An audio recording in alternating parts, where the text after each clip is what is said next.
Hello guys, இன்னைக்கு நம்ம பார்க்க போற மூவி ஒரு தாய்லாந்து மூவியா ரிலீஸ் ஆன ஒரு வெறித்தனமான பேய் படம் தான் தி கர்ஸ்ட் மாஸ்க் அப்படிங்கிற ஒரு மூவி. இந்த படத்தோட ஒன்லைனர் என்னன்னா, நம்ம படத்தோட ஹீரோவோனோட தங்கச்சியும் சின்ன வயசா இருக்கும் போது ஹீரோவோட அப்பா ஒரு வினோதமான மாஸ்க போட்டதுல கொடூரமா இறந்து போயிடுறாரு. அது மட்டும் இல்லாம ஹீரோட ஃபேமிலியாவே ஒரு கொடூரமான சாபம் துரத்திக்கிறது அந்த ஊர்க்காரங்க நம்புறாங்க. ஏன்னா ஹீரோவோட தாத்தாத்தோட இடத்துல இருந்த ஒரு கோவிலை இடிச்சிட்டு தான் அவங்க தங்களோட வீட்டையே கட்டியிருக்காங்க.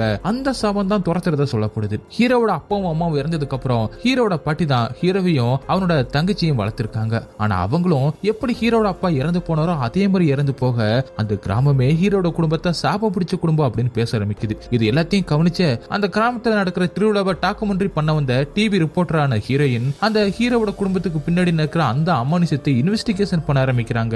அங்கேதான் எல்லாருமே தூக்கி வாரி போடுற அளவுக்கு ஒரு ட்விஸ்ட் காத்திருந்துச்சு. அது என்ன ட்விஸ்ட்?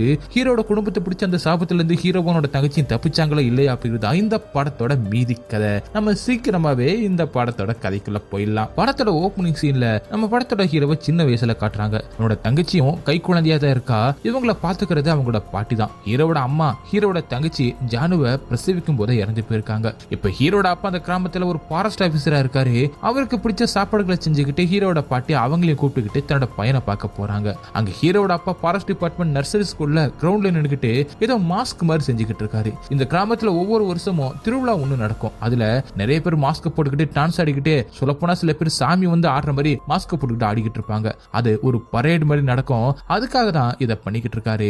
குட்டி ஹீரோவும் ஒரு மாஸ்க் எடுத்து போட்டு பாத்துக்கிட்டு இருக்கான். இந்த வருஷம் பரேட் அட்டன் பண்ண மாட்டேன்னு சொன்ன அப்படின்னு ஹீரோவோட பாட்டி கேட்க, நம்ம சீக்கிரமாவே பேங்காக்கு போய் செட்டில் ஆக போறோம் அதான் சொன்னேன் அப்படின்னு ஹீரோட அப்பாவும் சொல்ல, அதுக்கு ஹீரோவோட பாட்டியும் இங்கதான் நம்மளோட சொந்த வீடு இருக்கு, இதை விட்டுட்டுலாம் நான் வரவே மாட்டேன் அப்படின்னு அவங்க சொல்றாங்க. இல்ல நம்ம போக தான் போறோம் அப்படின்னு ஹீரோட அப்பா உறுதியா சொல்றாரு. அப்படியே கட் பண்ணி நைட்டு காட்டுறாங்க. குட்டி ஹீரோ தன்னோட தங்கச்சி தூங்க வச்சுட்டு டைனிங் டேபிளுக்கு வந்து பார்த்தா சாப்பாடு எல்லாமே அப்படியே இருக்கு. அதை பார்த்த குட்டி ஹீரோவும் தன்னோட அப்பா இன்னும் வீட்டுக்கு வரலையே அப்படி சொல்லிட்டு அவரை தேடி போக ஆரம்பிக்கிறான். எங்கேயுமே என்னோட அப்பாவை காணோம். அங்க பக்கத்துல ஒரு ஃபார்ம் மாதிரி இருக்கு. அங்க போய் இவனும் பார்க்க அங்க ஹீரோட அப்பா மாஸ்க் போட்டுக்கிட்டு அசையாம உட்காந்துக்கிட்டு இருக்க மாதிரி இருக்க. குட்டி ஹீரோவும் பயத்தோட மெதுவா கிட்ட போயிட்டு மாஸ்க் எடுக்க ஹீரோட அப்பா தலை அப்படியே ஆப்போசிட்டா திருமண நிலையில கொடூரமா இறந்தபடி உட்காந்துக்கிட்டு இருக்காரு. அதை பார்த்த ஹீரோவும் பயந்து ஓடி வரும்போது அந்த பிளாஸ்டிக் பேப்பர்களுக்கு அந்த பக்கமா மாஸ்க போட்டுக்கிட்டு ஏதோ ஒரு உருவம் நின்னுக்கிட்டு இருக்க மாதிரி தெரியுது. அது டக்குன்னு குட்டி ஹீரோவை பயமுறுத்த ஹீரோவும் மிரண்டு போய் உள்ளுகிறான். இங்கே படத்தோட டைட்டில் போட்டு படத்தையும் ஓபன் பண்றாங்க. அடுத்த சீன்ல ஒரு பொண்ணோட வாய்ஸ் ஓவர்ல பீட்டாகோன் அப்படிங்கிறது ஃபாலோ பண்ற ஆன்மாக்கள் அப்படின்னு அர்த்தம். அப்படிங்கிறது டான்சாய் அப்படிங்கிற அந்த கிராம மக்களோட நம்பிக்கை. அதோட மட்டும் இல்லாம அந்த ஃபாலோ பண்ற ஆன்மாக்கள் எல்லாம் அந்த கிராம மக்களோட முன்னோர்கள் அப்படின்னும், அவங்க ஒருபோதும் இந்த உலகத்தை விட்டும் தங்களை விட்டும் போக மாட்டாங்க, தங்களை பாதுகாக்கிறவங்களே அவங்க தான் அப்படிங்கிற நம்பிக்கை அவங்களுக்கு இருக்கு. இங்க இருக்கிற பெரிய பெரிய கோவில்ல இருந்து சின்ன சின்ன கோவில் வர வருஷத்தோட 6வது மாசத்துல ஒரு திருவிழாவை அவங்க ஆரம்பிப்பாங்க அப்படின்னும், அந்த திருவிழாவில அந்த கிராம மக்கள் தங்க கையாலே செய்யப்பட்ட மாஸ்க போட்டுக்கிட்டு நிறைய பேர் பக்தியில சாமி எழுவாங்க அப்படின்னும், இந்த திருவிழா பரேட்ல கலந்துகிட்டவங்களுக்கு துரதிருஷ்டமே நெருங்காதுனும், அந்த மாஸ்க் எல்லாத்தையுமே திருவிழா முடிஞ்சதுக்கு அப்புறம் ஆத்துல தூக்கி போறது மூலமா அவங்களுக்கு நோய் நொடியே வராது அப்படிங்கிறது இந்த திருவிழாவை கொண்டாடுற அந்த மக்களோட நம்பிக்கை. அது மட்டும் இல்லாம இந்த திருவிழா முடிஞ்ச உடனே மழை பெஞ்சிச்சுன்னா இவங்கள வேண்டுதல முன்னோர்கள் கேட்டுட்டாங்க அப்படின்னு அர்த்தம் அப்படின்னு அந்த வாய்ஸ் ஓவர்ல சொல்ல, அப்படியே தாய்லாந்துல இருக்கிற டான்சாய் கிராமத்தை காட்டுறாங்க. இவ்வளவு நேரம் வாய்ஸ் ஓவர்ல கதை சொன்னது நம்ம படத்தை ஹீரோயின் தான். அவங்க இந்த கதை எல்லாத்தையுமே அவங்க கூட ஒர்க் பண்ற கேமராமேன் கிட்ட தான் சொல்லிக்கிட்டு இருக்காங்க. ஹீரோயின் பிரபலமான ஒரு டிவி சேனல்ல தான் ஒர்க் பண்ணிக்கிட்டு இருக்காங்க. அங்க இவங்க ரொம்பவே நேர்மையா ஒர்க் பண்றதுனால, அது மட்டும் இல்லாம இவங்க ஓனரோட இவங்களுக்கு கொஞ்சம் பிரச்சனை இருக்கிறதுனால அந்த டிவி சேனலோட ஓனர் இவங்களை அவங்க ஏற்கனவே ஒர்க் பண்ண அந்த டிபார்ட்மெண்ட்ல இருந்து மாத்தி இந்த மாதிரி டிவோஷனல் விஷயங்களை கேப்சர் பண்ற ஒரு வேலைக்கு அனுப்பிட்டாங்க. அதனாலதான் ஹீரோயின் ரொம்பவே கடுப்பா தன்னோட கேமராமேன் கிட்ட பேசிக்கிட்டு இருக்காங்க. அதே நேரத்துல திடீர்னு இங்கே ஹீரோ வரான். அவன் ஹீரோயின் கிட்ட உங்களுக்கு லாட்டரி டிக்கெட் வேணுமா அப்படின்னு கேட்டுக்கிட்டு இருக்கான். அதாவது ஹீரோ தன்னோட தங்கச்சியோட இந்த திருவிழாவில லாட்டரி டிக்கெட் விற்கிற வேலையை தான் பாத்துக்கிட்டு இருக்கான். இவன் மட்டும் இல்ல, இந்த கிராமத்துல இருக்கிற முக்காவாசி பேரு லாட்டரி டிக்கெட் விற்கிற அந்த தொழிலை தான் பாத்துக்கிட்டு இருக்காங்க. ஹீரோவும் ஹீரோயின் கிட்ட திரும்ப திரும்ப இந்த லாட்டரி டிக்கெட் வாங்குங்க, உங்களுக்கு சீக்கிரமாவே அதிர்ஷ்டம் அடிக்கும் அப்படின்னு திரும்ப திரும்ப அதை ஹீரோயின் கிட்ட விற்க ட்ரை பண்ணிக்கிட்டு இருக்கான். அதே நேரத்துல ஹீரோவோட தங்கச்சியான ஜானோ ஹீரோயின் கிட்ட அந்த லாட்டரி டிக்கெட் வாங்கிக்க அப்படின்னு கெஞ்சி கேக்குறா. அதுவும் சைகையில கேக்குறா. அப்பதான் ஹீரோனுக்கு அந்த பொண்ணால கேட்கவும் முடியாது பேச முடியாது அப்படின்னு தெரிய வருது. இப்படி தன்னோட தங்கச்சி கெஞ்சின உடனே ஹீரோவும் தன்னோட தங்கச்சி கூட்டிட்டு அங்கிருந்து வேகமா போயிடுறான். ஹீரோனும் அந்த லாட்டரி டிக்கெட் வாங்கலாம் தான் நினைக்கிறா. ஆனா அதுக்குள்ள ஹீரோ கூட்டிட்டு போனதுனால ஏன் அப்படி கூட்டிட்டு போறா அப்படின்னு நினைக்கிறாங்க. ஆனா தன்னோட தங்கச்சி அந்த பக்கமா கூட்டிட்டு வந்த ஹீரோவும் இப்பெல்லாம் கெஞ்ச கூடாதுன்னு ஏற்கனவே நம்ம பேசிதான் விக்கணும், நம்ம மேல மத்தவங்க பரிதாபப்படக்கூடாது அப்படின்னு தன்னோட தங்கச்சி கிட்ட ஹீரோவும் சொல்றான். ஹீரோட தங்கச்சி ரொம்பவே ஒரு சின்ன பொண்ணு அப்படிங்கிறதுனால ஹீரோ சொல்றத பெருசா எடுத்துக்காம சிரிச்சுக்கிட்டு இருக்கா. அதுக்கப்புறம் அதுக்கப்புறம் பக்கத்துல மாஸ்க் போட்டுக்கிட்டு சில பேர் நடந்து போறத பார்த்துட்டு அவங்க கூட போயிட்டு டான்ஸ் ஆடிக்கிட்டு இருக்கா. அது எல்லாத்தையுமே ஹீரோவும் சந்தோஷமா பாத்துக்கிட்டு இருக்கும் போது ஹீரோவுக்கு அங்கிள் ஷாக் அப்படிங்கிற ஒரு கால் பண்றாரு. அவர் ஒரு போலீஸ் மேன், அதாவது இந்த ஏரியாவோட ஃபாரஸ்ட் ஆபீசர். உடனே ஹீரோவும் தன்னோட தங்கச்சியை கூட்டிக்கிட்டு அந்த போலீஸ் ஸ்டேஷனுக்கு போறாரு. அங்கே போய் பார்த்தா ஹீரோட பாட்டி தான் அந்த ஊர் தலைவர்கிட்டயும் அவரோட பொண்டாட்டி கிட்டயும் சண்டை போட்டுக்கிட்டு இருக்காங்க. அதாவது அந்த ஊர் தலைவரோட பொண்டாட்டி ஹீரோட அப்பா இறந்து போயிட்டாரு அப்படிங்கறத ஹீரோட பாட்டி கிட்ட சொல்லிருப்பாங்க. அதாவது ஹீரோட பாட்டி தன்னோட மகன் இன்னும் சாகல அப்படிங்கறத உறுதியா நம்புறாங்க.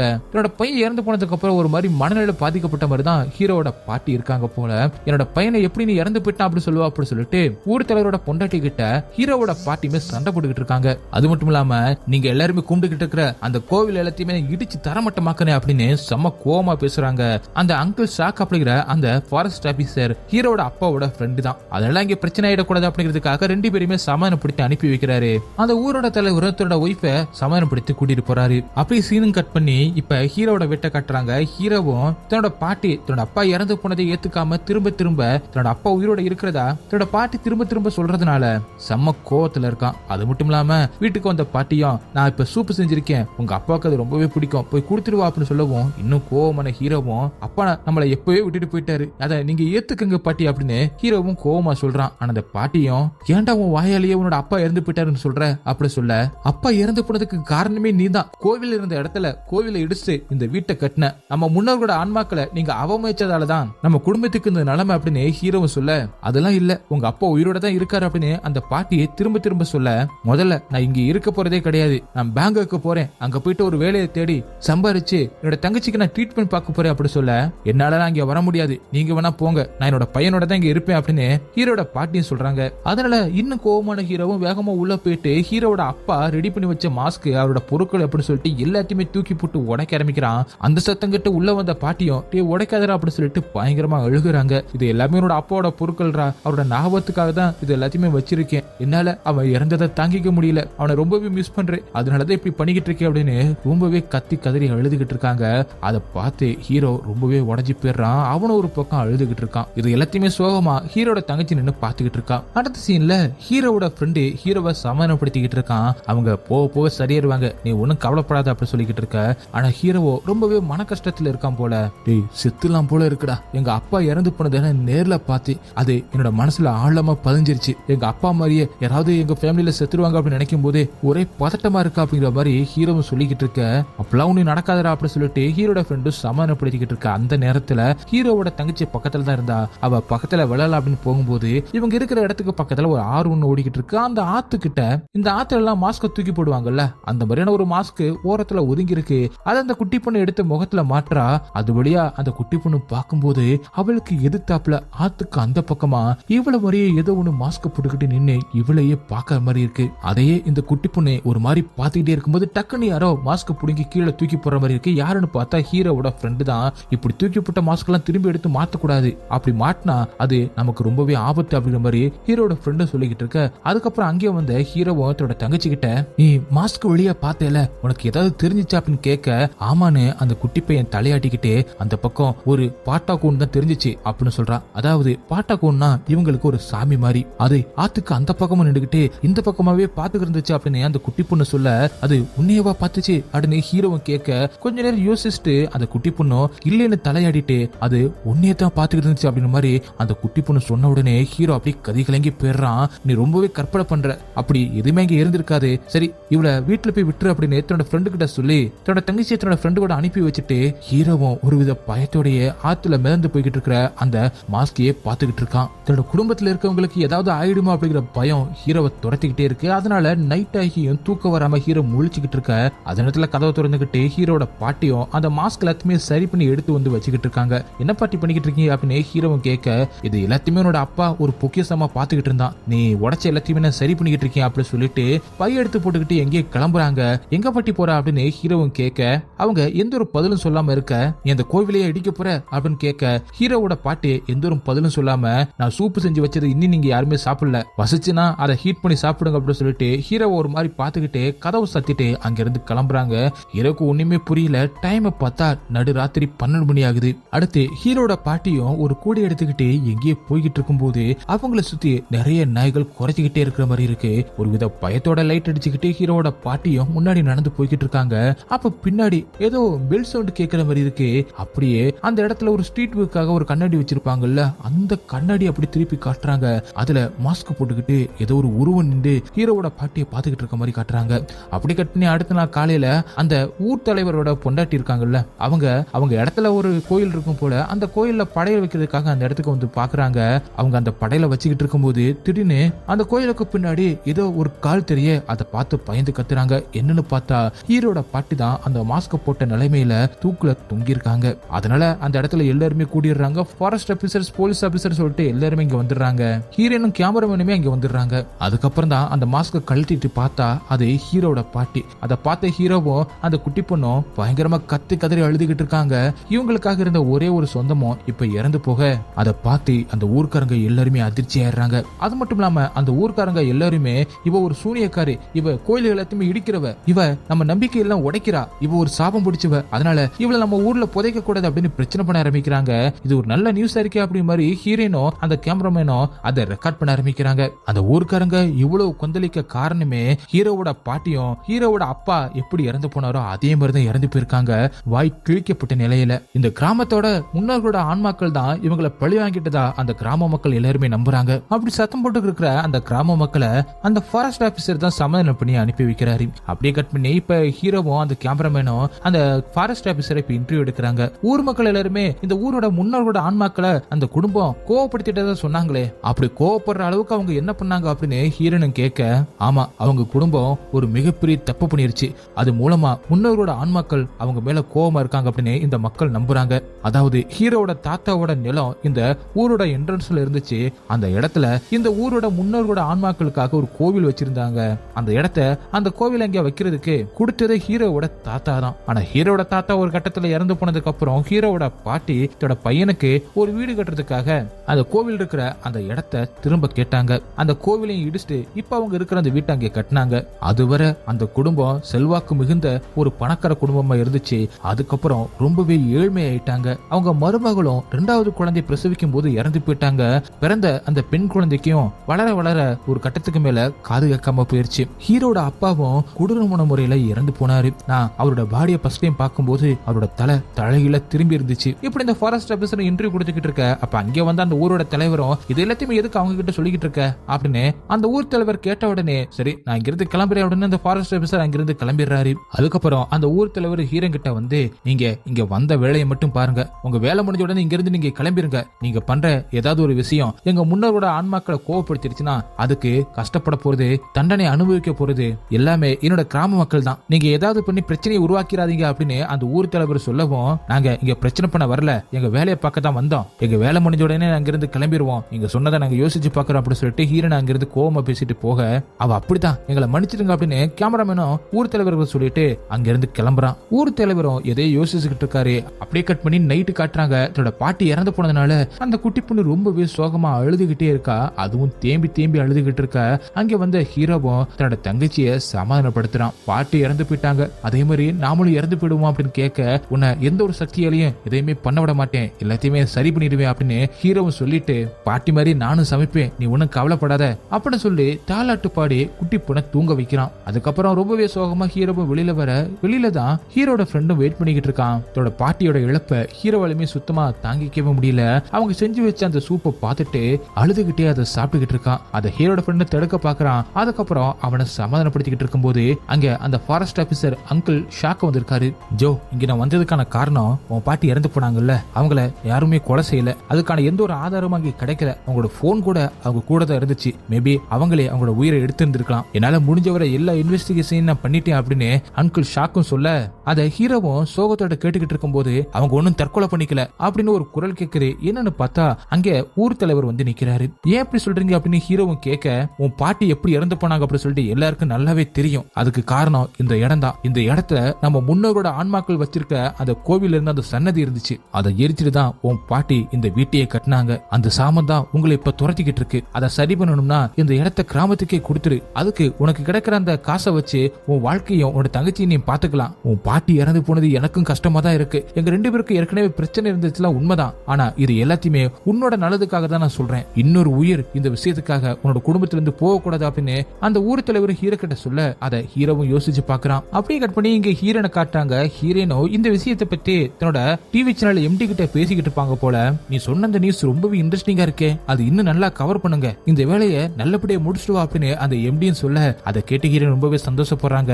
அதே நேரத்துல கேமராமேன் எடுத்து அந்த ஃபுட்டேஜை பாத்துக்கிட்டு இருக்கான். அதை வந்து ஹீரோனை பாத்துக்கிட்டு இருக்கும் போது அப்ப இதை டாக்குமெண்ட் பண்ணும்போது உனக்கு சாபம் எதுவும் பிடிச்சிடாம இருந்தா பாத்துக்க அப்படின்னு கேமராமேனை ஹீரோனை கலாச்சிட்டு எடுத்து அந்த ஃபுட்டேஜை பாத்துக்கிட்டு இருக்காங்க.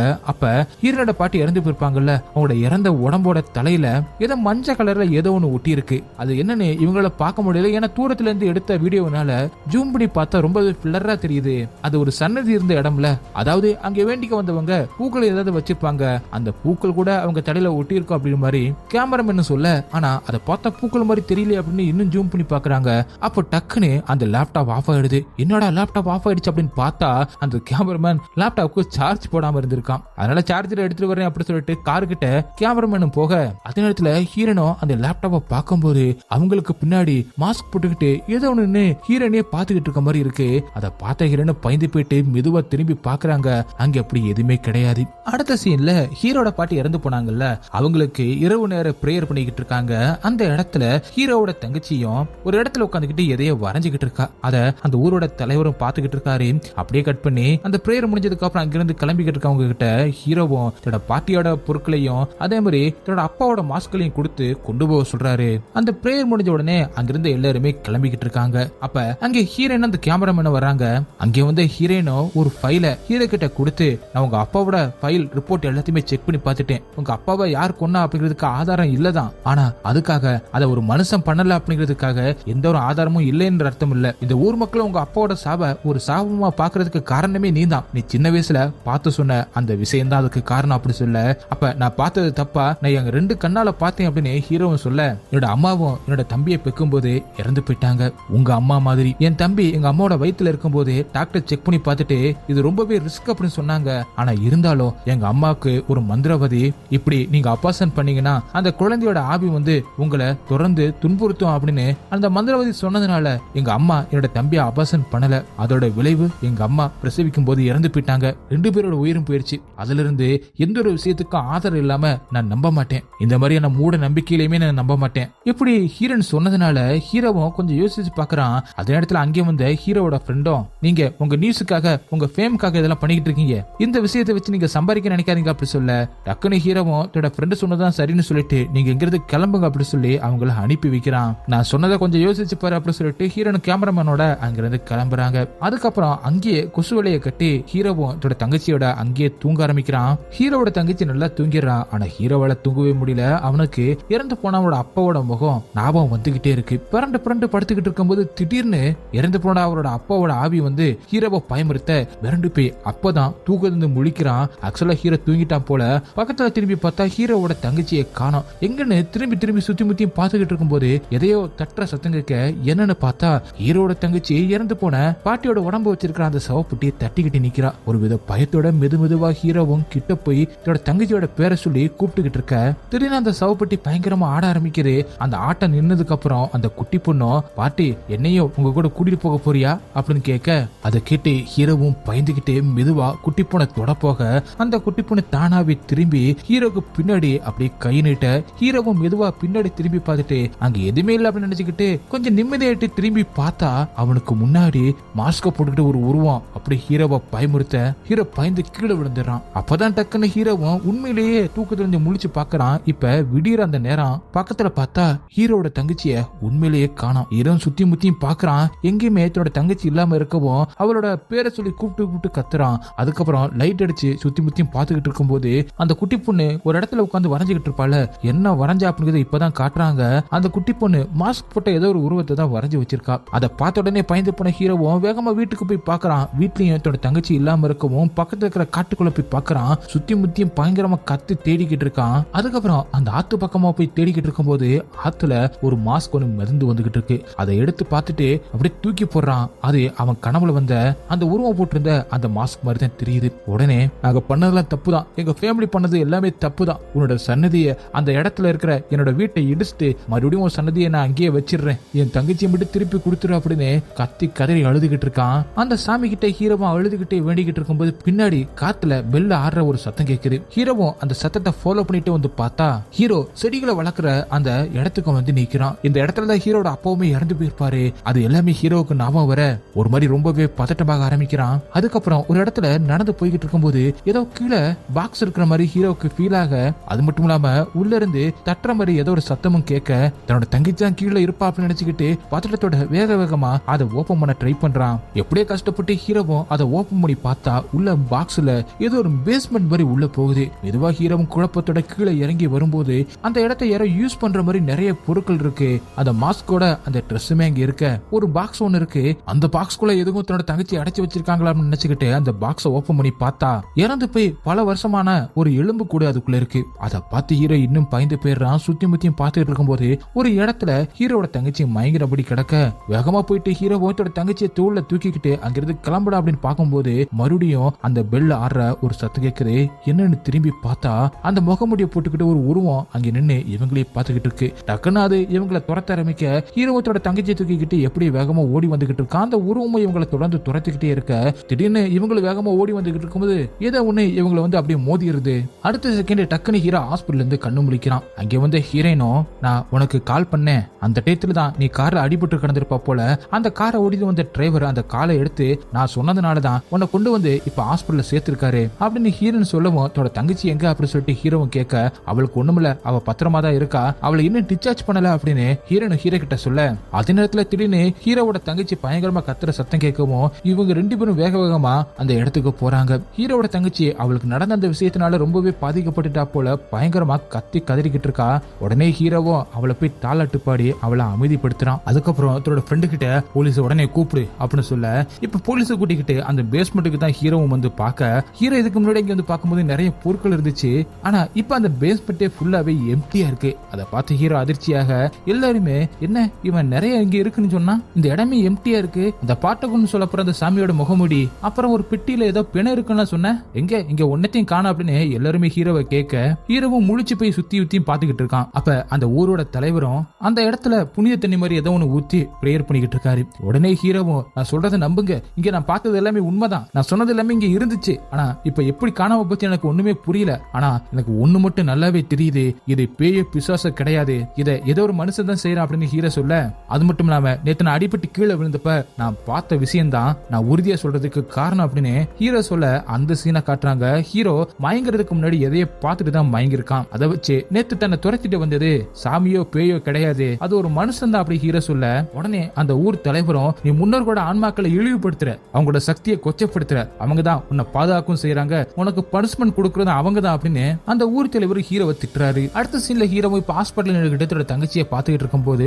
பக்கத்துல ஹீரோவோட ஃப்ரெண்டு, உன் இடத்துல நான் இருந்திருந்தா இந்நேரம் அந்த வீட்டை வித்துட்டு நான் சிட்டில போய் செட்டில் ஆயிருப்பேன் அப்படின்னு சொல்லிட்டு அங்க போய் உட்காடுறான். அதை கேட்டு சோகமா ஹீரோவும் அவன் பக்கத்துல போய் உட்கார்ந்து, ஏன் இப்படி சொல்ற அப்படின்னு கேட்க, இங்க பாரு, உனக்குன்னு இருக்கிறது உன் தங்கச்சி மட்டும்தான், நேத்து உன்னை துரத்திட்டு வந்தவன் நீ சொல்றபடியே பார்த்தா அவ ஒரு மனுஷனா இருந்தா, அவன் உன்னையும் உன் தங்கச்சியும் கொண்டு இருந்தா, அதனாலதான் சொல்றேன் அப்படின்னு ஹீரோட ஃப்ரெண்டு சொல்ல, அதை கேட்ட ஹீரோவும் ரொம்பவே சோகமா, நான் சில நேரங்களில் சில விஷயங்களை யோசிப்பேன், என்னோட அப்பா இறக்காம இருந்திருந்தா இப்ப நாங்க எப்படி இருந்திருப்போம், என் தங்கச்சிக்கு காது சரியா இருந்தா நான் இப்ப என்ன வேலையில இருந்திருப்பேன், என் பாட்டியும் சாகாம இருந்திருந்தா நாங்கெல்லாம் ஒரே ஃபேமிலியா இருந்திருப்போம், எங்க அப்பா இறந்ததுக்கு அப்புறம் நாங்க ரொம்பவே ஏழை ஆயிட்டோம், என்னோட பாட்டியும் ரொம்பவே வயசானவங்களால அவங்களோட வேலையும் பார்க்க முடியல, லாட்டரி சீட்டு வித்து அதுல வர காசை வச்சுதான் நாங்க சாப்பிட்டோம், சில நாட்களுக்கு சாப்பாடு இருக்கும், இன்னும் சில நாட்களுக்கு சாப்பாடுலாம் இருக்காது, எனக்கு நல்லா ஞாபகம் இருக்கு, என்னால படிக்கவும் முடியல, அதே நேரத்துல என் வயசு பசங்களோட போயிட்டு விளையாடவும் முடியல, அந்த டைம்ல என் தங்கச்சி கூட பிறக்காம இருந்திருந்தா என்னன்னு கூட யோசிச்சிருக்கேன், ஒரு நாள் அவளை ஆத்துக்கு பக்கத்துல போய் வச்சுட்டும் வந்தேன், ஆனா எனக்கு மனசு கேட்கல, இப்ப சொல்லு, என்னோட இடத்துல மட்டும் நீ இருந்திருந்தா உன்னோட ஃபேமிலி இந்த நிலைமைக்கு ஆனதுக்கு காரணம் பேயோ பிசாசோ சாமியோ இல்லாம ஒரு மனுஷனா இருந்திருந்தா அவனை கண்டுபிடிச்சு பழி வாங்கணும் உனக்கு தோணாதா, அதைத்தான் நான் இப்ப பண்ண போறேன், எங்க குடும்பத்தை இந்த நிலைமைக்கு ஆளாக்குன அந்த கில்லரை நான் கண்டுபிடிக்க போறேன், அப்பதான் என் தங்கச்சி பாதுகாப்பா இருப்பா அப்படின்னு சொல்லிட்டு ஹீரோ தன்னோட பாட்டியோட உடம்பை எரிச்சிட்டு அந்த கில்லரை கண்டுபிடிக்கிற வேலையில இறங்குறான். அதுக்கு ஹீரோனுமே ஹெல்ப் பண்றா. இப்ப ஹீரோனும் அந்த ஊர் தலைவரை இன்டர்வியூ எடுக்கிற அந்த பேர்ல சில டவுட்களை கேட்க ஆரம்பிக்கிறான். அதாவது ஹீரோட அப்பாவோட ஃபைல் ஒண்ணு ஹீரோனுக்கு கிடைச்சிருக்கும்ல, அதை வச்சு பார்க்கும்போது இந்த ஊர் தலைவர் ரிசர்வ் ஃபாரஸ்ட்ல நிறைய மரங்களை வெட்டியிருக்காரு போல, அதை ஹீரோட அப்பா கண்டுபிடிச்சதுனால உண்மையில கேஸ் போட போறேன் அப்படின்னு சொன்னதுக்கு இந்த ஊர் தலைவரோட வாக்குவாதம் பண்ணிருக்காரு அப்படிங்கிற விஷயம் அந்த ஃபைல் மூலமா ஹீரோனுக்கு தெரிய வந்திருக்கு. அதை இப்ப இவர்கிட்ட கேட்க, இங்க பாருங்க, அன்னைக்கு புயல் அடிச்சிச்சு, அதுலதான் மரங்கள்லாம் கீழே விழுந்துருச்சு, நான் ஒன்னும் வெட்டல, எனக்கு ஃபாரஸ்டோட ரூல்ஸ் எல்லாம் அப்ப எனக்கு தெரியாது, அதனால ஒருவேளை நான் இன்ஃபார்ம் பண்ணாம விட்டுட்டேன் அப்படின்னு அவரும் சொல்ல, சரி ஜோவோட பாட்டி இறந்த அன்னைக்கு நீங்க எங்க இருந்தீங்க அப்படின்னு கேட்ட உடனே எனக்கு அதுக்கு சம்மந்தம் இல்ல, நீங்க என்ன இப்படிலாம் கேள்வி கேட்கறீங்க, நீங்க இப்படிலாம் கேள்வி கேட்பீங்கன்னு சொல்லவே இல்லையே, நீங்க திருவிழாவை பத்தி தானே கேட்க போறீங்கன்னு சொன்னீங்க, அதனாலதான் இந்த இன்டர்வியூக்கு நான் ஒத்துக்கிட்டேன் அப்படின்னு கோவப்பட ஆரம்பிக்கிறாரு. ஆனா அன்னைக்கு நைட்டு அவர் எங்க இருந்தார் அப்படின்னு சொல்லவே இல்ல, நீங்க வந்த வேலையை மட்டும் பாருங்க அப்படின்னு சொல்லிட்டு வீட்டுக்குள்ள போறாரு. இது எல்லாத்தையுமே கார்ல உட்காந்துக்கிட்டு ஹீரோவும் ஹீரோட ஃப்ரெண்டும் கேட்டுக்கிட்டு தான் இருக்காங்க. அன்னைக்கு நைட்டு எங்க இருந்தே அப்படின்னு கேட்டதுக்கு எதுக்கு இவ்வளவு கோவப்பட்டாரு அப்படின்னு சொல்லிட்டு ஹீரோனும் பக்கத்துல வந்துகிட்டு இருந்த இன்னொருத்தர்கிட்ட போயிட்டு ஹீரோட பாட்டி இறந்த அன்னைக்கு நைட்டு நீங்க எங்க இருந்தீங்க அப்படின்னு அவர் என்ன சொல்றாரு, இப்படிலாம் கோவப்படுவாரு அப்படின்னு தெரிஞ்சுக்கிறதுக்காக கேட்க, நான் என்ன வீட்டுல தான் இருந்தேன் அப்படி சொல்றாரு. அவங்க இறந்ததுக்கு எனக்கு எந்த ஒரு சம்பந்தம் இல்ல அப்படின்னு அவர் சொல்ல, இவன் இப்படி பதில் சொல்றான், ஆனா அந்த ஊர் தலைவர் மட்டும் ஏன் மடக்கி மடக்கி பேசுறாரு அப்படின்னு ஹீரோனை யோசிக்கிறாங்க. அப்பதான் அவன் சொல்றான், ஆமா எனக்கு ஞாபகம் இருக்கு, ஹீரோட பாட்டி இறந்த அன்னைக்கு நைட்டு ஒரே நாய்களா குறைச்சிக்கிட்டே இருந்துச்சு அப்படின்னு அவன் சொல்றத ஹீரோனு கவனிக்கிறாங்க. அதுக்கப்புறம் ஹீரோனா அவங்களை அங்கேயே விட்டுட்டு வேக வேகமா எதையே தேடி கிளம்ப ஆரம்பிக்கிறாங்க. நைட்டு நேரத்துல அந்த கிராமம் எல்லா இடத்துலயுமே சுத்தி பார்த்துட்டு ஒரு கடையில ஒரு சிசிடிவி இருக்கிறத பாத்துறான். உடனே அந்த கடையோட ஓனரமாட்ட போயிட்டு, கொஞ்சம் உங்க சிசிடிவி ஃபுட்டேஜ் எனக்கு கிடைக்குமா அப்படின்னு கேட்க, அவங்களும் போன்ல ரெக்கார்ட் இருக்கிற அந்த ஃபுட்டேஜ் எடுத்துட்டு வந்து காட்டுறாங்க. அப்ப அது சிசிடிவி மூலமா பார்க்கும்போது ஹீரோனோட பாட்டி அந்த கடையை கிராஸ் பண்ணி போனதுக்கான ஒரு விஷுவல் தெரியுது. ஆக்சுவலா இவங்க அந்த கோயிலுக்கு போறதானே ஹீரோ கேட்டிருப்பாரு, அதாவது அவங்க இறந்த இடத்துல இருந்து அந்த சன்னதிக்கு, அந்த இடத்துக்கு போறதுக்கு இவங்க இந்த வழியா வந்திருக்க தேவையே இல்ல, இவங்க கிராமத்துக்குள்ள வர்ற மாதிரி தான் வந்த மாதிரி இருக்கு. ஏன்னா ஹீரோவோட வீடு இந்த கிராமத்தோட எல்லையில இருக்கு, அந்த சன்னதியுமே ஒரு காட்டுக்குள்ளதான் இருக்கு, இவங்க எதுக்காக அந்த நடுரத்துல ஊருக்குள்ள வரணும் அப்படின்னு ஹீரோனை யோசிக்கிற அந்த நேரத்துல மத்தவங்க அங்க வந்து சேர்றாங்க. அத ஹீரோ கிட்ட ஹீரோனை காட்டிட்டு, கிராமத்துக்குள்ள யாரோட வீட்டுக்கு இவங்க போயிருப்பாங்கன்னே தெரியலையே அப்படின்னு எந்த ஒரு குழுவும் கிடைக்காம எல்லாருமே முழிச்சுக்கிட்டு இருக்கும் போது ஹீரோயினோ, நீ உங்க வீட்டுல போயிட்டு ஏதாவது தடயம் கிடைக்குதா அப்படின்னு பாரு, ஏதாவது குழு கிடைக்குதா அப்படின்னு நானும் செக் பண்றேன் அப்படின்னு சொல்லிட்டு ஹீரோவையும் ஹீரோட ஃப்ரெண்டையும் ஹீரோட வீட்டுக்கு அனுப்பிட்டு இவங்க ரெண்டு பேரும் அந்த பாட்டி போன அந்த வழியாவே போறாங்க. இவங்க போய்கிட்டு இருக்கும் போது ஒரு இடத்துல நெல்லோட உமி கிடக்கு. இவங்களும் கீழே இறங்கி பாக்குறாங்க. அப்பதான் ஒரு நாள் ஹீரோவோட பாட்டியோட டெட் பாடியை ஜூம் பண்ணி பாப்பாங்கல்ல, மஞ்சள் கலர்ல ஏதோ ஒட்டி இருக்குமே, இதுதான் அவங்க தலையில ஒட்டி இருக்கு அப்படிங்கறத இவங்க கண்டுபிடிக்கிறாங்க. இந்த ஊர்ல நிறைய இடத்துல ரைஸ் மில் எல்லாம் கிடையாது, இந்த வீட்டுல மட்டும்தான் ரைஸ் மில் இருக்கு, அதனாலதான் இங்க உமி நிறைய கிடக்கு. இது யாரோட வீடு அப்படின்னு சொல்லிட்டு இவங்களுக்கு தெரியல. கண்டிப்பா இந்த வீட்டுக்கும் இறந்து போன ஹீரோட பாட்டிக்கு ஏதோ தொடர்பு இருக்கு அப்படின்னு சொல்லிட்டு கேமராமேன் சொல்ல கேட்காம ஹீரோனோ, நான் உள்ள போய் பாக்குறேன், யாராவது வந்தா எனக்கு கால் பண்ண அப்படி சொல்லிட்டு ஹீரோனு உள்ள போயிட்டு கதவை எப்படியே திறந்து உள்ள போய் பாத்துக்கிட்டு இருக்கா. அப்ப பின்னாடி யாரும் நிக்கிற மாதிரி இருக்கவும் ஹீரோனு மெதுவா திரும்பி பார்த்து அப்படியே அதிர்ச்சி ஆயிடுற. என்னன்னு பார்த்தா அந்த பாட்டாக்குன்னு சொல்லப்படுற அந்த சாமியோட காஸ்டியூம் ஒண்ணு அந்த வீட்டுல இருக்கு. இவங்க என்ன எல்லா வீட்லயுமே இந்த மாதிரி ஒண்ணு வச்சிருக்காங்க அப்படின்னு ஹீரோனு கேமராமேனுக்கு கால் மூலமா பேசிக்கிட்டு இருக்கும் போது அப்படியே ஹீரோவா காட்டுறாங்க. ஹீரோவும் தன்னோட வீட்டுல ஏதோ குழு கிடைக்குதா அப்படின்னு செக் பண்ணி பாத்துக்கிட்டு இருக்கான். எந்த ஒரு குழுவும் கிடைக்காம ரொம்பவே குழம்பி போய் நின்னுக்கிட்டு இருக்கும் போது, உங்க பாட்டியை யாராவது கொல்லாம கூட இருந்திருக்கலாம்ல, அவங்களா கூட இறந்திருக்கலாம்ல அப்படின்னு ஹீரோட ஃப்ரெண்டு சொல்ல, ஆனா ஹீரோ தொடர்ந்து யோசிச்சுக்கிட்டே இருக்கான். ஏன் அன்னைக்கு நைட்டு மட்டும் தன்னோட பாட்டி வில்லேஜுக்குள்ள போயிருக்கணும் அப்படின்னு, அன்னைக்கு நைட்டு என்ன வித்தியாசமா நடந்துச்சு அப்படின்னு யோசிச்சு பார்க்கும்போது அன்னைக்கு தான் ஹீரோ தன்னோட பாட்டி மேல கோவப்பட்டு அப்பாவோட எல்லா பொருட்களையும் உடைச்சு போட்டிருப்பான். அப்ப ஹீரோவோட பாட்டியும் ஒரு போட்டோவை எடுத்து பார்த்து அழுதுகிட்டு இருந்திருப்பாங்க. உடனே டக்குன்னு அந்த போட்டோவை எடுத்து பார்த்துட்டு பின்னாடி ஏதாவது இருக்கா அப்படின்னு செக் பண்ணி பார்க்கறான், எதுவுமே கிடையாது. அப்புறம் நல்லா ஹீரோவை யோசிச்சு பார்க்கும்போது அன்னைக்கு நைட்டு அந்த கில்லரை பத்தி ஏதோ ஒரு விஷயம் என்னோட பாட்டிக்கு தெரிஞ்சிருக்கு, அதனாலதான் கோவப்பட்டு அவனை தேடி போயிருக்காங்க அப்படி ஹீரோவும் சொல்ல, அப்படி பாட்டிக்கு தெரிஞ்சிருச்சுன்னா அதை பத்தி ஏன் உங்க பாட்டி உங்ககிட்ட சொல்லல அப்படின்னு ஃப்ரெண்டு கேட்க, நான் அதை நம்பி இருக்க மாட்டேன் அப்படின்னு ஹீரோவும் சொல்ல, அப்போதான் ஹீரோவுக்கு இன்னொரு விஷயம் ஞாபகம் வருது. ஹீரோ தன்னோட அப்பாவோட மாஸ்க் எல்லாத்தையுமே தன்னோட பாட்டிக்கு இறுதி எஞ்சின் நடக்கும் போது ஒருத்தர்கிட்ட கொடுத்து அனுப்பியிருப்பாங்கல்ல, அடுத்த நாள் அவங்க கூட ஒரு இடத்துல போட்டு அதை எரிச்சிருப்பாங்க. அதை ஹீரோவும் பார்த்திருப்பாரு. உடனே அது ஞாபகம் வந்த மாதிரி டக்குன்னு பைக் எடுத்துக்கிட்டு வேகமா அந்த இடத்துக்கு வந்து குப்பையில போடப்பட்டிருக்கிற மாஸ்க் எப்படி கண்டுபிடிச்சு எடுத்து பின்னாடி திருப்பி பார்த்தா பின்னாடி ஏதோ ஒண்ணு ஹீரோட அப்பா எழுதி வச்சிருந்திருக்காரு. அத பாட்டி அன்னைக்கு ஹீரோ எல்லாத்தையுமே உடைச்சு கீழே போடும்போது பின்னாடி திருப்பி பார்த்து கண்டுபிடிச்சிருப்பாங்க. இங்க ஹீரோனோ அந்த வீட்டை செக் பண்ணி பார்க்கும்போது அது யாரோட வீடு அப்படிங்கிறது ஹீரோன் கண்டுபிடிச்சிருப்பா. அது யாரோடதுன்னா அந்த ஃபாரஸ்ட் ஆபீசர் அந்த இன்ஸ்பெக்டர் சாக்கோட வீடு தான். அந்த கில்லர் யாரு அப்படின்னு ஹீரோனுக்கு தெரிய வர அதே நேரத்துல இங்க முகமுடிக்கு பின்னாடி ஹீரோட அப்பா நிறைய விஷயங்களை எழுதி வச்சிருப்பாரு. அதை ஹீரோவும் பார்க்க அப்பதான் மிகப்பெரிய உண்மையான ஒரு ட்விஸ்டை ரிவீல் பண்றாங்க. ஹீரோட அப்பாவும் அந்த அங்கிள் சாக் அப்படிங்கிறவரும் ரெண்டு பேருமே ஃப்ரெண்டு, ரெண்டு பேருமே ஃபாரஸ்ட் டிபார்ட்மெண்ட்ல தான் ஒர்க் பண்ணிக்கிட்டு இருந்திருக்காங்க. ஆனா இவங்க ரெண்டு பேரும் ஒரு மிகப்பெரிய தப்பையும் பண்ணிக்கிட்டு இருந்திருக்காங்க. அதாவது இந்த திருவிழாவை யூஸ் பண்ணி வெளியில இருந்து நிறைய பொண்ணுங்களை கடத்திட்டு வந்து மாஸ்க் போட்டு இவங்க யூஸ் பண்ற அந்த கிரீன் ஹவுஸ் அந்த ஃபார்ம் ஹவுஸ் இருக்கும்ல, செடிகள்லாம் வளர்ப்பாங்கல்ல, அது மூலமா வேறொரு இடத்துக்கு இவங்களை டிரான்ஸ்பர் பண்ணி கடத்தி கொண்டு போறது இவங்க ஒரு வேலையாவே வச்சிருக்காங்க. அதாவது நிறைய பொண்ணுங்களை வலுக்கட்டாயமா பிராத்தல் தொழில ஈடுபடுறதுக்கு அவங்கள டிரான்ஸ்பர் பண்றதுக்கு இவங்க 2 பேருமே ஹெல்ப் பண்ணிருக்காங்க. ஆனா அவங்கள ட்ரீட் பண்ற விதம் ஹீரோக்கு பிடிக்கல. ஒரு நாள் அந்த சாக்கம் ஒரு ப்ராஸ்டிடியூட்டோட பொண்ணு மயங்கி கீழே விழ அவளை ஹாஸ்பிட்டலுக்கு கூட்டிட்டு போனோம் அப்படின்னு அந்த ப்ராஸ்டிடியூட் சொல்ல அதெல்லாம் கூட்டிட்டு போக முடியாது அப்படின்னு சொல்லிட்டு அந்த பொண்ணைய சுட்டு கொன்னுட்டு அந்த ப்ராஸ்டிடியூட்டை இழுத்துட்டு போறது ஹீரோவுக்கு பார்க்க ரொம்பவே கஷ்டமா இருக்கு. தான் பண்றது தப்பு தான், அதுலயும் இவ்வளவு கொடூரமா பண்றது ரொம்பவே தப்பு அப்படின்னு சொல்லிட்டு மனசு திருந்தி இதுல இருந்து எப்படி வெளியில வருதுன்னு தெரியாம சாக்கிட்ட மட்டும் அதுல இருந்து வெளியில போறேன் அப்படின்னு சொல்றாரு. ஆனா சாக்கம் நம்ம பாஸ் இதுல இருந்து உன்னை வெளியில போக விட மாட்டாரு, அவங்கள்ட்ட இருந்து உன்னால தப்பிக்க முடியுமா அப்படி சொல்ல அப்ப அவங்க கொல்ல சொல்ல நீ என்ன கொன்றுவ போலையே அப்படி சொல்லிட்டு நான் எடுத்த முடிவு இதுதான் சரி, எனக்கு இது பிடிக்கல, நான் இதுல இருந்து வெளியில போறேன் அப்படி சொல்லிட்டு ஹீரோட அப்பாவும் வெளியில வந்திருப்பாரு. அதனாலதான் தோட அம்மா கிட்டையும் நம்ம சீக்கிரமாவே பேங்காக்கு போய் செட்டில் ஆகணும் அப்படின்னு சொல்லி இருந்திருப்பாரு. மாஸ்க்ல இந்த விஷயம் ஹீரோட பாட்டி பார்த்ததுனாலதான் இத பத்தி கேட்கறதுக்காக ஏன்டா அப்படி பண்ண அப்படின்னு தன்னோட பையனோட ஃப்ரெண்டு கிட்ட அதாவது சாக்கிட்ட கேட்கறதுக்காக அவனை பார்க்க வந்திருக்காங்க. இந்த விஷயம் இவங்களுக்கு தெரிஞ்சு போச்சு, அதனால வெளியில சொல்லிடுவாங்க அப்படின்னு பயந்து சாக்கம் ஹீரோவோட பாட்டிய கொடூரமா கொன்னு எப்படி ஹீரோவோட அப்பாவை கொன்னு அந்த பழிய சாமி மேல போட்டானோ அதே மாதிரி இவங்களையும் கொன்னு சாமி மேல போட்டுட்டான். இந்த விஷயம் ஹீரோக்கு தெரிய வர அதே நேரத்துல ஹீரோனுக்கு தெரிய வருது. ஹீரோனோ அது எல்லாத்தையும் அந்த வீட்டுக்குள்ள பாத்துக்கிட்டு இருக்கிற அதே நேரத்துல அந்த ஃபாரஸ்ட் ஆபீசர் அந்த சாக்கம் அந்த வீட்டுக்கு வந்துகிட்டு இருக்கான். அதை பார்த்த உடனே சீக்கிரம் வெளியில வா அவன் வந்துட்டா அப்படின்னு கேமராமேன் ஹீரோனுக்கு இன்ஃபார்ம் பண்ண அதுக்குள்ள அந்த சாக்கம் வீட்டுக்குள்ள வந்துடுறான். அதனால ஹீரோனோ அந்த மாஸ்க்கு பின்னாடி போய் ஒளிஞ்சுக்கிறான். ஏதோ பின்னாடி இருக்கிற மாதிரி அவனுக்கு ஃபீல் ஆகவும் அந்த சாக்கம் அப்படியே மெதுவா கிட்ட வந்து அந்த மாஸ்க் கிட்ட பார்க்கலாம் அப்படின்னு வரும்போது வெளியில இருந்த கேமராமேனோ ஹீரோனை காப்பாத்துறதுக்காக யாராவது உள்ள இருக்கீங்களா அப்படின்னு கேட்டு கத்தி பாக்குறான். உடனே அந்த சத்தம் கிட்ட சாக்கம் வெளியில போய் பார்த்தா அது கேமராமேன். என்ன வேணும் அப்படின்னு கேட்க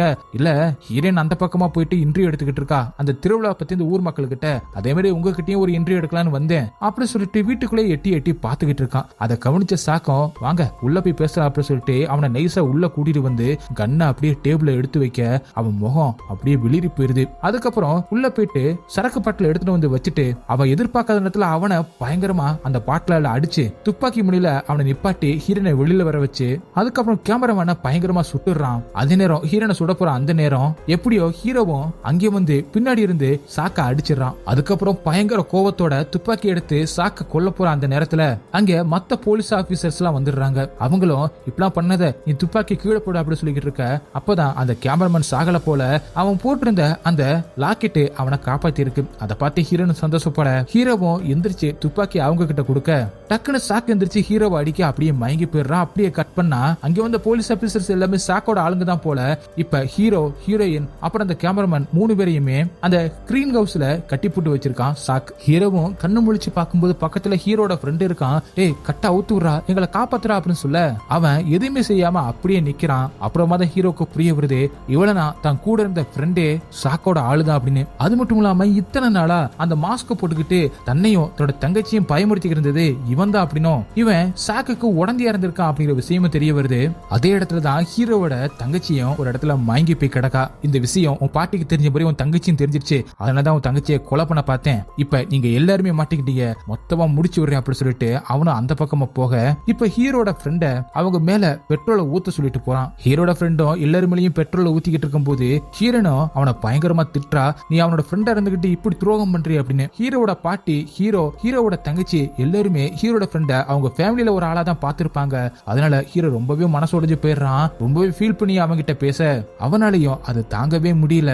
இருந்தாலும் வேற வழி இல்ல, ஏன்னா இவனுக்கு இந்த விஷயம் தெரிஞ்சதுக்கு அப்புறம் இவனை அந்த ஃபாரஸ்ட் ஆபீசர் கொன்றுவான். அது மட்டும் இல்லாம இந்த விஷயத்தை வெளியில சொல்லாம இருக்கிறதுக்கு உனக்கு நான் நிறைய பணம் தரேன் அப்படி சொல்லி ஹீரோட ஃப்ரெண்ட அந்த சாக் தான் அவன் பக்கமா இழுத்திருக்கான். ஹீரோட ஃப்ரெண்டு வேற வழி இல்லாம தான் அவன் பக்கமா சேர்ந்திருக்கான். அவனை வச்சு ஹீரோவை இவன் திசை திருப்பி இருக்கான். இப்ப ஹீரோவும் ரொம்பவே ஃபீல் பண்ணி பேசுறதுனால ஹீரோட ஃப்ரெண்டும் யோசிக்க ஆரம்பிக்கிறான். அதே நேரத்துல அங்கே வந்த அந்த ஃபாரஸ்ட் ஆபீசரும் இப்ப ஹீரோவையும் மத்தவங்களையும் கொல்றதுக்காக லைட்டர் எடுத்து ஆன் பண்றான். அவனே செய்யாம எப்படி தன்னோட ஃப்ரெண்ட தான் கொன்ன மாதிரி இப்ப ஹீரோவை அவனோட ஃப்ரெண்டை வச்சு கொல்ல வைக்கிறதுக்காக ஹீரோட ஃப்ரெண்டு கிட்ட லைட்டர் கொடுத்து இவனை கொல்ல அப்படி சொல்ல அவன் ரொம்பவே தயங்குறத பார்த்துட்டு அவன் தலையில கண்ணை வச்சு கொல்ல வைக்க பார்க்க, ஆனா அவன் தைரியமா திரும்பி என் ஃப்ரெண்டுக்கு நான் எப்பவுமே துரோகம் பண்ண மாட்டேன் அப்படி சொல்லிட்டு அந்த ட்ரிகரை தானே அழுத்தி இறந்து போயிடுறான். அதுக்கப்புறம் சாக்கம் சரி நாமளே தான் கொல்லணும் போல அப்படி சொல்லிட்டு லைட்டரை அவங்க மேல அப்படி தூக்கி போடுறான். டக்குன்னு ஏதோ ஒண்ணு அங்க நடந்த மாதிரி இருக்கு.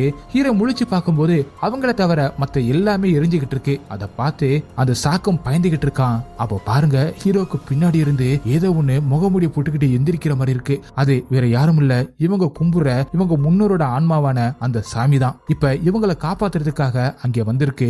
அந்த உருவத்தை பார்த்த உடனே அந்த சாக்கம் பயந்து ஓட ஆரம்பிக்கிறான். காட்டுக்குள்ளேயும் பயந்து ஓடிக்கிட்டு இருக்கா. அந்த உருவம் அவனை துரத்திக்கிட்டே இருக்கு. இங்க கண்ணு முழிச்ச ஹீரோவும் எப்படியாவது தன்னோட தங்கச்சியை காப்பாத்தணும், ஏன்னா அந்த இடம் எல்லாமே எரிஞ்சுக்கிட்டு இருக்குல்ல, அதனால கத்தி கதறிக்கிட்டு இருக்கான். இன்னொரு பக்கம் ஹீரோனும் கேமராமேனும் முழிச்சு தன்னோட கட்டை அவிழ்த்துக்கிட்டு இருக்காங்க. அங்கே அந்த சாமியும் சாக்க கொன்னுருச்சு அப்படின்னு தெரியல, அவனுக்கு ஏதோ ஆன மாதிரி தான் காட்டுறாங்க.